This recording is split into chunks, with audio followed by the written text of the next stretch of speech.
அன்புள்ள ஆண்டவரே,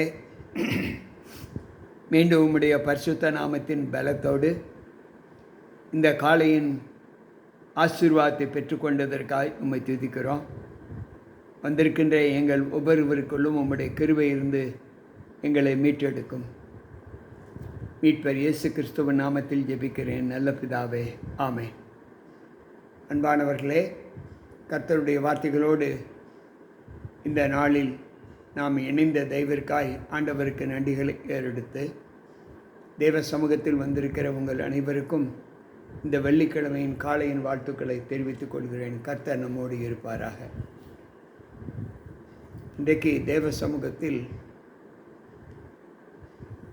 நாம் தேவனுக்கு எவ்வளவு அன்புள்ளவர்களாய் இருக்கிறோம், தேவன் நமக்கு எவ்வளவு அன்புள்ளவராய் இருக்கிறார் என்பதை நாம் இந்த நாளிலே செய்தியின் மூலமாக கேட்க இருக்கிறோம். அன்பு கூறுவேன் இன்னும் அதிகமாய், ஆராதிப்பேன் இன்னும் ஆர்வமாய், உம்மை முழு உள்ளத்தோடு ஆராதிப்பேன், முழு பலத்தோடு அன்பு கூறுவேன். அன்பு பிள்ளைகளே, அன்பு கூறுதலை குறித்து இது ஒரு நல்ல அழகான ஒரு பாடல். இந்த பாடலில் நாம் தேவனுக்குள் எவ்வளவு அன்பு கூறுகிறோம் என்கின்ற ஒரு சத்தியத்தை ஆண்டவர் இன்றைக்கு நமக்கு கற்றுக் கொடுக்கப் போகிறார். 1 யோவான் 2வது அதிகாரம் 6வது வசனம் இப்படி சொல்லுகிறது: அவருக்குள் நிலைத்திருக்கிறேன் என்று சொல்லுகிறவன் அவர் நடந்தபடியே தானும் நடக்க வேண்டும். அவருக்குள் நிலைத்திருக்கிறேன் என்று சொல்லுகிறவன் அவர் நடந்தபடியே தானும் நடக்க வேண்டும். இன்றைக்கு தேவனை பின்பற்றுகிற ஒவ்வொரு அடியார்களும் அவர் நமக்கு என்ன அடிச்சுவடுகளை வைத்து சென்றாரோ அந்த அடிச்சுவடுகளின் பலத்தை நாம் நம்முடைய வாழ்க்கையில் காண்பிக்க வேண்டும் என்று ஆண்டவர் சொல்லுகிறார். 1 பேதுரு 2வது அதிகாரம் 21வது வசனம் சொல்லுகிறது: இதற்காக நீங்கள் அழைக்கப்பட்டும் இருக்கிறீர்கள், ஏனெனில் கிறிஸ்துவும் உங்களுக்காக பாடுபட்டு நீங்கள் தம்முடைய அடிச்சுவடுகளை தொடர்ந்து வரும்படி உங்களுக்கு மாதிரியை பின்வைத்து போனார் என்று பேதுரு பக்தன் சொல்லுகிறார். நாம் அவருடைய அடிச்சுவடுகளை பின்பற்றி அதில் நடப்பதற்கு மாதிரியை பின்வைத்து போனார் என்று சொல்லுகிறது. அன்பு பிள்ளைகளே, சற்று யோசிப்போம். இங்கு 1 பேதுரு 1வது அதிகாரம் 11வது வசனம் சொல்லுகிறது: தங்களில் உள்ள ஆவியின் வல்லமையை கிறிஸ்துவின் ஆவியானவர் கிறிஸ்துவுக்கு உண்டாகும் பாடுகளையும் அவைகளுக்கு பின்வரும் மகிமையை முன்னறிவித்த போது இன்ன காலத்தை குறித்தார் என்பதையும் அந்த காலத்தின் சுவிசேஷம் இன்னது என்பதையும் ஆராய்ந்தார்கள். கிறிஸ்து இயேசுவுக்குள்ளான ஒரு பலத்தை நாம் அவருடைய சமூகத்தில் அண்டி ஜீவிக்கும்போது நமக்கு அந்த நிலை வரும் என்று வேதம் நமக்கு கற்றுக் கொடுக்கிறது. அப்படி என்றால் அவரை அறிந்திருக்கிற நாம் அவர் என்ன ஈவுகளை நமக்கு செய்ய வேண்டும் என்று சொல்லுகிறாரோ அந்த வார்த்தையின்படி நாம் நடக்க தேவ சமூகத்தில் நம்மை ஒப்புக் கொடுக்க வேண்டும் என்று ஆண்டவர் விரும்புகிறார்.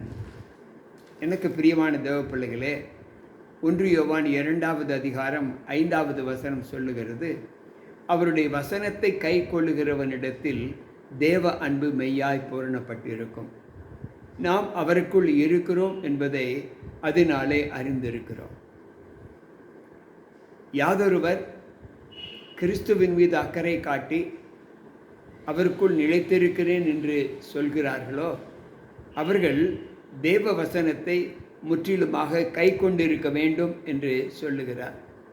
தேவனுடைய வார்த்தைகளை ஏற்று நடக்கின்ற ஒரு அனுபவத்தை நாம் பெற்றிருக்கும் போது தான் நமக்கும் தேவனுக்கும் உள்ள அன்பு பூரணப்பட்டு இருக்கிறது. நாம் அவருடைய பிள்ளைகள் என்றும் அவர் நம்முடைய தேவன் என்றும் சொல்லிக்கொள்வதற்கான சாத்தியங்கள் உண்டு என்று வேதம் நமக்கு கற்றுக் கொடுக்கிறது. 2 யோவானின் புஸ்தகம் 6வது வசனத்தை நாம் வாசிப்போம் என்றால், நாம் அவருடைய கற்பனைகளின்படி நடப்பதே அன்பு. நீங்கள் ஆதி முதல் கேட்டிருக்கிற வசனம் அதுதானே, நீங்கள் நடந்து கொள்ள வேண்டிய கற்பனை இதுவே என்று அங்கு 2 யோவான் 6வது வசனம் சொல்லுகிறது. அன்பு பிள்ளைகளே, இன்றைக்கு நம்முடைய வாழ்க்கையில் நாம் எதை சாதிக்க வேண்டும் என்று நினைக்கிறோமோ அந்த சாதனையில் நாம் வெற்றி பெற வேண்டுமென்றால் ஆண்டவர் சொல்லுகிறார், என்னுடைய வார்த்தைகளை ஏற்று அதன்படி நடந்தால் மாத்திரமே என்று சொல்லுகிறார். 2 யோவான் அன்றைக்கி 1 யோவான் 5வது அதிகாரம் 3வது வசனம் இப்படி சொல்லுகிறது, நாம் தேவனுடைய கற்பனைகளை கை கொள்வதே அவரிடத்தில் அன்பு கூறுவதாகும். அவருடைய கற்பனைகள் பாரமானவைகளும் அல்ல என்று சொல்லுகிறார். நான் தேவனிடத்தில் அன்பாய் இருக்கிறேன் என்று சொல்லுகிற ஒரு வாக்குத்தத்தத்தின் அடிப்படையே நாம் அவருடைய சொல்லுக்கு கீழ்ப்பணிந்து நடப்பதுதான் என்று வேதம் நமக்கு கற்றுக் கொடுக்கிறது. 1 யோவான் 2வது அதிகாரம் 24வது வசனத்தை வாசிப்போம் என்றால், ஆகையால் நீங்கள் ஆதி முதல் கை கொள்ள வேண்டுமென்று உங்களில் நிலைத்திருப்பது என்னவென்றால், நீங்கள் ஆதி முதல் கேள்விப்பட்டது உங்களில் நிலைத்திருந்தால் நீங்களும் குமாரனிலும் பிதாவிலும் நிலைத்திருப்பீர்கள். நாம் தேவனுக்குள் அன்பு கூறுகிற ஒரு அனுபவம், நாம் ஆதி முதல் கேட்டு இருக்கிற அந்த சத்தியங்களில் நிலைத்திருப்பது தான் நாம் தேவனுக்குள் இருக்கிறோம் என்பதை ஆண்டவர் நமக்கு வெளிப்படையாக சொல்லுகிறார். எனக்கு பிரியமான தேவ பிள்ளைகளே, சற்று யோசிப்போம். ஒவ்வொரு நாள் ஜீவிதத்திலேயும் நாம் தேவனோடு இசைந்திருக்கிற ஒரு அனுபவத்தை நாம் பெற்றிருக்க வேண்டும் என்றால் நாம் எந்த நிலையிலே நாம் தேவனுக்கு சாட்சியாக இருக்க வேண்டும் என்பதை யோசித்து பார்ப்போம். வேதாகமம் இப்படி நமக்கு சொல்லுகிறது. யோவான் எழுதின நற்செய்தி நூல் 14வது அதிகாரம் 15வது வசனத்திலே ஆண்டவர் ஒரு சத்தியத்தை நமக்கு சொல்லுகிறார். என்னவென்றால், நாம் தேவனுடைய பிள்ளைகள் என்று சொல்லிக் கொள்வதற்கு ஆதாரம், நீங்கள் என்னிடத்தில் அன்பாய் இருந்தால் என் கற்பனைகளை கை கொள்ளுங்கள் என்று சொல்லுகிறார். அன்பு பிள்ளைகளை, இன்றைக்கு நம்முடைய வாழ்க்கையில் நாம் தேவனுக்குள் இருக்கிறோம் என்பது எதை அடையாளப்படுத்துகிறது என்றால், நாம் தேவனுடைய வார்த்தைகளுக்கு கற்பனைகளுக்கு கீழ்ப்படிந்து நடப்பது தான் நாம் தேவனுக்குள் காட்டுகிற அன்பு என்று வேதம் சொல்லுகிறது. இன்றைக்கு நாம் நம்மில் அன்பு கூறுகிறோம் என்று சொல்லுகிற பிள்ளைகள் தேவனுடைய வார்த்தைகளுக்கு கீழ்ப்படியவில்லை என்றால் அந்த அன்பு மாயமற்றது, மாயமுள்ளது. அந்த அன்பு தேவ சமூகத்தில் ஏறெடுக்கப்பட மாட்டாது என்பதை வேதம் நமக்கு கற்றுக் கொடுக்கிறது. 2 யோவான் 7வது வசனம் சொல்லுகிறது, மாமிசத்தில் வந்த இயேசு கிறிஸ்துவை அறிக்கை பண்ணாத அநேக வஞ்சகர்கள் உலகத்தில் தோன்றி இருக்கிறார்கள். அப்படிப்பட்டவர்கள் வஞ்சகர்களும் அந்த கிறிஸ்துக்களுமாய் இருக்கிறார்கள் என்று வேதம் சொல்லுகிறது. அன்பு பிள்ளைகளே, இன்றைக்கு தேவ பிரமாணம் வேண்டாம், அது ஒழிந்து விட்டது. தேவ பிரமாணம் கிறிஸ்தவர்களுக்கு, பழைய ஏற்பாட்டு கிறிஸ்தவர்களுக்கு மட்டுமே, புதிய ஏற்பாட்டு கிறிஸ்தவர்களுக்கு தேவையில்லை, அன்பு போதும் என்று சொல்லுகிற தேவ பிரசங்கத்தை நாம் கேட்டு இருக்கிறோம். ஆனால் ஆண்டவர் சொல்லுகிறார், அந்த அன்பு என்பது என்னுடைய வசனத்தை ஏற்று நடக்கிற ஒரு அனுபவத்தை தான் குறிக்கிறது என்று வேதம் சொல்லுகிறது. இயேசு பிரானே சொல்லியிருக்கிறார். நான் எப்படி என் பிதாவின் கற்பனைகளை கை கொண்டு அவருடைய அன்பில் நிலைத்திருக்கிறேனோ அதை போல நீங்களும் என் கற்பனைகளை கை கொண்டு என்னுடைய அன்பிலே நிலைத்திருங்கள் என்று யோவான் 15:10 சொல்லுகிறது. எனக்கு பிரியமான தேவ பிள்ளைகளே, இந்த வார்த்தைகளை நாம் எந்த அளவு நம்முடைய வாழ்க்கையில் நாம் அபியாசிக்கிறோம். 1 யோவான் 2வது அதிகாரம் 4வது வசனம் மிக தெளிவாக சொல்லுகிறது, அவரை அறிந்திருக்கிறேன் என்று சொல்லுகிறவன் அவருடைய கற்பனைகளை கை கொள்ளாதவனாய் இருந்தால் அவன் பொய்யனாய் இருக்கிறான், அவனுக்குள் சத்தியமில்லை என்று சொல்லுகிறார். அவரில் நிலைத்திருக்கிறேன் என்று சொல்லுகிறவன். இன்றைக்கு ஆண்டவர் அன்பை குறித்து சொல்லும்போது அன்பு என்பது 2 விதமான அன்பு. ஒன்று மனுஷீக அன்பு, இன்னொன்று தெய்வீக அன்பு. நாம் மனுஷீக அன்பிலே எவ்வளவு பட்சமாய் நடந்தாலும் தெய்வீக அன்பில் நாம் பாரபட்சம் காட்டினோம் என்றால் அந்த அன்பு ஒன்றிலே குறைந்தது என்று ஆண்டவர் சொல்லுகிறார். அன்பு பிள்ளைகளே, மத்தேயு 19:17 ஆண்டவர் சொல்லுகிறார், நீ ஜீவனில் பிரவேசிக்க விரும்பினால் என் கற்பனைகளை கைக்கொள் என்று சொல்லுகிறார். கற்பனைகளே அவருடைய அன்பின் வழிநடத்துதலுக்கு ஒப்பான வார்த்தைகள் தான், அன்பு பிரமாணங்கள் தான். அது ஒரு ஆவிக்குரிய வாழ்க்கையில் கிறிஸ்துவை ஏற்றுக்கொண்ட ஒவ்வொரு பிள்ளைகளும் கண்டிப்பாய் நடக்கக்கூடிய குணலட்சணங்கள் அவைகள் வேண்டாம் என்று ஆண்டவர் சொல்வாரா? இல்லை, அதிலே நிலைத்திருங்கள் என்று தான் சொல்லுகிறார்.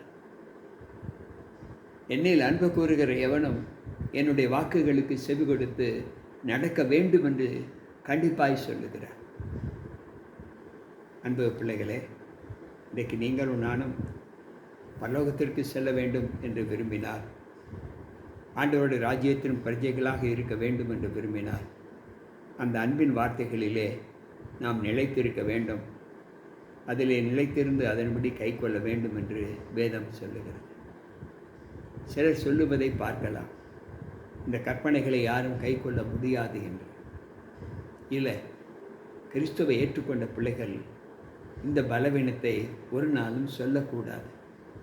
அப்படி என்றால் நாம் தேவன் மீது பற்றுதல் வைக்கவில்லை என்று அர்த்தம். மனுஷனால் கூடாது, தேவனால் கூடும் என்று தான் ஆண்டவர் சொல்லுகிறார். எனக்கு இந்த பலவீனம் இருக்கிறது ஆண்டவரே, என்னை மீட்டுக்கொள்ளும் என்று ஜெபிக்கிறோமே, ஆண்டவர் செய்கிறாரா இல்லையா? அதே போல் ஒருவேளை கற்பனையை கை கொள்வதிலே நான் பின்தங்கி இருக்கிறேன் என்றால், ஆண்டவரே என்னை அந்த கற்பனைகளை கை கொள்வதற்கான பலத்தை எனக்கு தாரும், அது உண்மை என்றால் அந்த பலத்தை எனக்கு தாரும் என்று நம்மில் எத்தனை பேர் கேட்கிறோம்? கேட்காமலேயே இந்த திராட்சை புளிக்கும் என்று சொன்ன கதைக்கு ஒப்பானவர்களாக நாம் காணப்படுகிறோம். அன்பு பிள்ளைகளே, ஒரு காரியத்தை ஆண்டவர் இந்த லோக மக்களுக்கு கொடுத்திருக்கிறார் என்றால் அதை கை கொள்ள முடியும், கை கொள்ள வேண்டும் என்ற ஒரு பலத்தை கொண்டுதான் தேவன் கொடுக்கிறார். அது முடியாது என்று சொல்லுவது நம்முடைய வேலை அல்ல, அது முடியாது என்று சொல்லுவது சாத்தானுடைய வேலை. என்னால் முடியாது. அன்பு பிள்ளைகளே, நாம் எல்லோரும் அன்பின் தேவனுடைய பிள்ளைகள். உங்களுக்காக எனக்காக உயிர் மீட்ட தேவனுடைய அன்பின் வழியிலே நாம் வந்தவர்கள். அந்த பாதை நமக்கு என்ன காண்பிக்கிறது என்றால், தேவனுடைய வசனத்தின்படி நீங்கள் நடவுங்கள் என்று. அந்த வசனத்தின்படி நடப்பது நம்மீது விழுந்த கடமை என்று ஆண்டவர் சொல்லுகிறார். எனக்கு பிரியமான தேவ பிள்ளைகளே, அன்பு கூறுவோம். யாரிடத்தில்? தேவனிடத்தில். தேவ அன்பு பூரணப்படும் என்றால் அந்த சத்தியத்தில் நாம் பூரணப்பட்டவர்களாய் காணப்பட வேண்டும் என்று வேதம் நமக்கு கண்டிப்பாய் சொல்லுகிறது. ஒருவேளை பலவீனங்களோ அல்லது அறியாமையோ நம்ம இருதயத்தில் இருக்கும் என்றால் அதை எடுத்து போட தேவ சமூகத்தில் இன்றே நம்ம ஒப்பு கொடுப்போம். வாருங்கள், ஜெபிப்போம். அன்பு ஆண்டவரே, ஒரு குறும் செய்தியை நாங்கள் கேட்பதற்கு எங்களோடு வார்த்தைகளை பேசினீர்.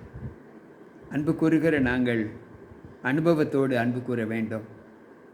மாயமற்ற அன்பாக எங்களுடைய அன்பு இருக்க வேண்டும். ஆண்டவரே, மாயமுள்ள அன்பாக நாங்கள் இல்லாதபடி உம்மை துதிக்கிறோம். ஆண்டவரே, உம்மை போற்றுகிறோம். ஆனாலும் எதன் அடிப்படையில் என்றால் உம்முடைய வசனங்களுக்கு கீழ்ப்படுத்தி நடக்கிற அனுபவத்தை எங்களுக்கு தந்தரல வேண்டும் என்று நாங்கள் ஜெபிக்கிறோம். இந்த நாளிலும் கேட்டுக்கொண்டிருக்கிற எங்களுக்குள் அந்த பலவீனங்கள் குறைபட்டு இருந்தால் அவைகளை நிறைவாக்கி முழுமையான அன்புள்ளவர்களாக எங்களை மாற்றும். மீட்பர் இயேசு கிறிஸ்துவின் நாமத்தில் ஜெபிக்கிறேன் நல்ல பிதாவே, ஆமென். அன்பு பிள்ளைகளே, கேட்ட வார்த்தைகள் உங்களுடைய ஆவிக்குரிய வளர்ச்சிக்கு பிரயோஜனமாக இருக்கும் என்று நான் கர்த்தருக்குள் நம்புகிறேன். கர்த்தர் நம்மோடு இருப்பாராக. மீண்டும் நாளை சந்திப்போம். உங்கள் போதகர் ஜி.கே. ராபர்ட்.